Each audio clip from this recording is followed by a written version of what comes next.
So, ayan. Hello guys! Kumusta ang lahat? So, ayan. For today's video, share ko lang sa inyo kung paano mag-setup ng $sign through Go Live. So, alam ko karamihan na mga monetized channel is alam itong shortcut na to. Pero siguro yung iba baka hindi pa nalalaman, so i-share ko sa inyo kung paano. So, ayan, ganito yan. So, open natin to, ang ating screen. Ayan, ba't nasaan ba ito?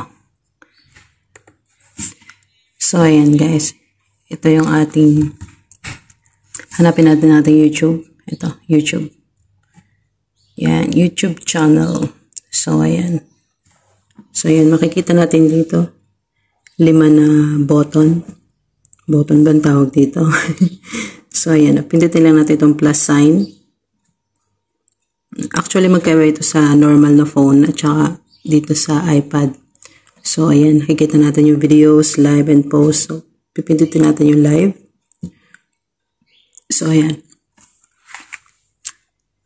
Ayan. Ayan, medyo malabo siya. So, makikita natin dito yung title. Yan, title required. So, palitan natin ang title. So, for example, ang title natin is okay. Okay, fine.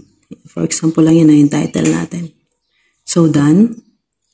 And then, ang sunod natin, ito i-select natin is ating select audience. Yan, dapat ito ay no, it's not for kids. And then, after nyan, is, ito, kung gusto mong later pa yung live mo, pwede mo yung i-schedule. Ayan, schedule for later. Ayan, pwede mo siyang i-set anytime. Ayan, o. Pwede mo siyang i-set. Okay. Okay. So, bahala na kayong maglagay ng timings.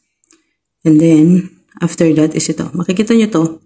Advanced settings. So, pindutin nyo yan, advanced settings. And then, makikita nyo, kung gusto naman nyo, ayaw yung may chat box, ayan, i-off nyo. Pero, syempre, mas maganda pag may chat box. And then, after ito, nakikita nyo to. Enable monetization. Ayan, yan yung sinasabi ko sa inyo, yung shortcut, kung paano i-on yung $sign.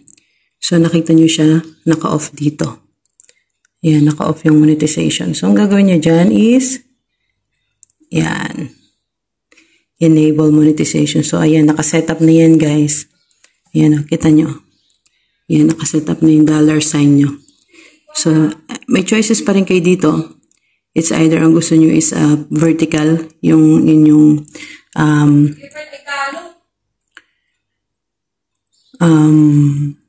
video or live, or pwede rin nyo i-choose yung horizontal.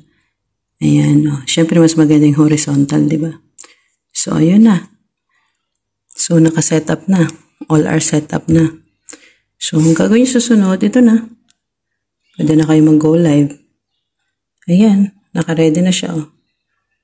Ayan, makita nyo yan, o. Tapos, maglagay kayo ng, kung gusto nyo namang edit yung inyong thumbnail, pwede kayo mag-take video. Oh, yan. Naka-edit na siya. And then, i-go live nyo na. And then, yan. Yun na yun. Diba, napakasimple lang, guys. Napakasimple sa mga hindi pa nakakaalam yan. Yan lang yung technique at mga shortcut sa pag-turn ng ads. Okay, bye!